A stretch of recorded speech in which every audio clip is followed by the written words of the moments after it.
we've developed step-by-step process to connect to the energy system and the various components of that system. Those components oftentimes are looked at as being separate. However, they're connected in one system, you can say. Almost like the digestive system has various different kinds of organs. The energy system has different manifestations, such as chakras, such as the acupuncture meridians. And so we can look at the synchronizing and aligning of those different components at different levels. So there's a more surface level where we can release constrictions in the muscular, soft tissue systems.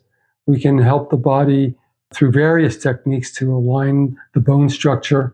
But then we can go to a deeper level and find forces that can be adjusted through awareness, just the awareness alone, and even dialogue. And that can be releasing negative, constrictive emotional forces or forces coming from subliminal beliefs that interfere with free movement in our life process. And then there's the level where we really take the deep dive. We go deep into where other practitioners, doctors can't really go. And the way the healing takes place there is not according to diagnosis and recommendation or exercise.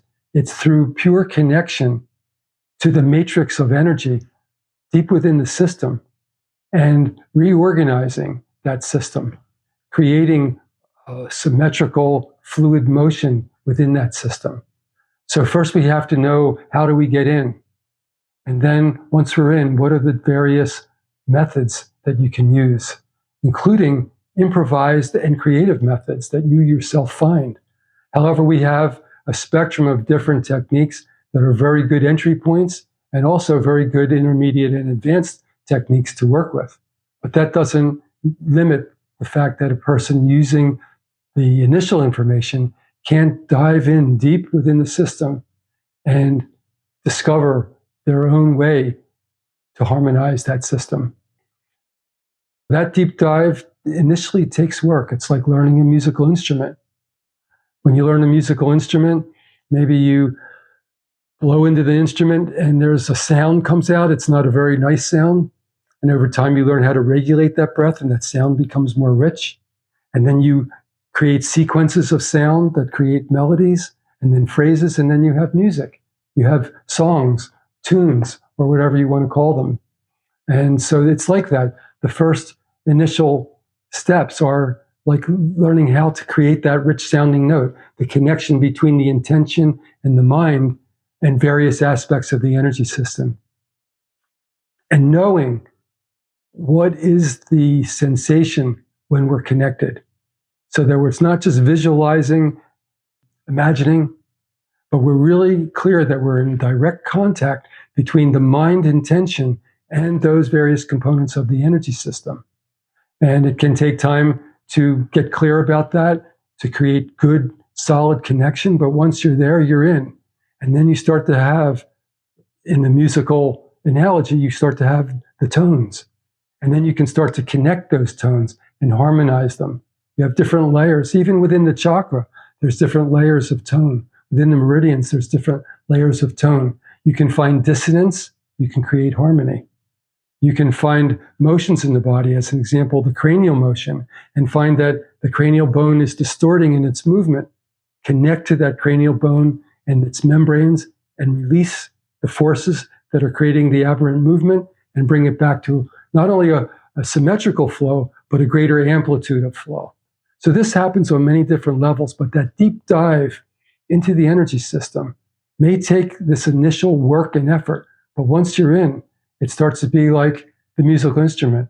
Once you start to make music with it, it becomes a joyful, pleasant experience. Sometimes it still is challenging, but the overall is something that you really enjoy doing.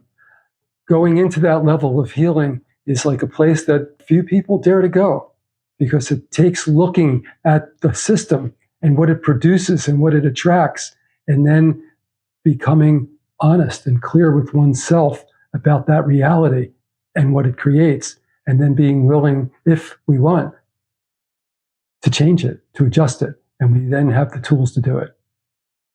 The chakra workout that we previously published is a full initial program to connect to the chakra system, discover imbalances, and to create like a general balancing and synchronizing of the whole chakra system.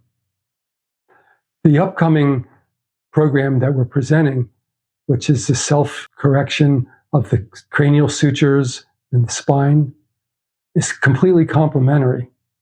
It just deals with another aspect that's very influential in terms of, as an example, our posture. When the spine and the vertebrae are in alignment, moving through their natural ranges of motion, it causes the body to become upright. When the body's upright, the flow of energy through the chakra, especially crown and root, which are really a connected vortex, becomes more aligned and more synchronized. So it has different layers also to what takes place. It can be very good for relieving physical symptoms, sciatic, neck discomfort, back discomfort. And so it has that more, surface layer, even though it can be very painful to have those symptoms, but it also has this secondary and beyond layers of influence where it then influences how we receive energy and how we process energy through the system. While doing that kind of work, releasing the motions of the vertebrae in the spine, it will also release the cerebral spinal fluid and the energy flow through what we know in acupuncture as the governing vessel, that meridian which governs all other meridians. It releases that flow and information. And so while doing those processes, many different kinds of ideas and understandings come to the person.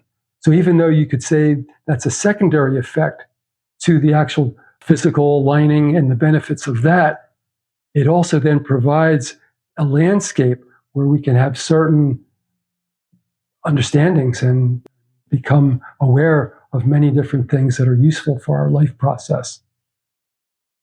What we call the misalignment of a vertebrae, that force that has fixed it at a certain point and not allowed it to continue in its flow in the range of motion. And the forces that might constrict the movement of cranial bones or compress joints in the body, restrict muscles, create lesions in the fascia. All these forces have been created through different types of stimulus. It can be chemical, can be physical trauma, emotional abuse, through the belief system that a person has developed. And as those things affect our system, they create forces that are oftentimes interfering with the natural flow of information and energy through the system. The new self-adjustment technique that I'll be presenting helps to align all these different layers, but not only align them individually, but also create an environment where they can synchronize and interact together. And this brings us to a different layer of functioning, not only with the body, but also with the consciousness.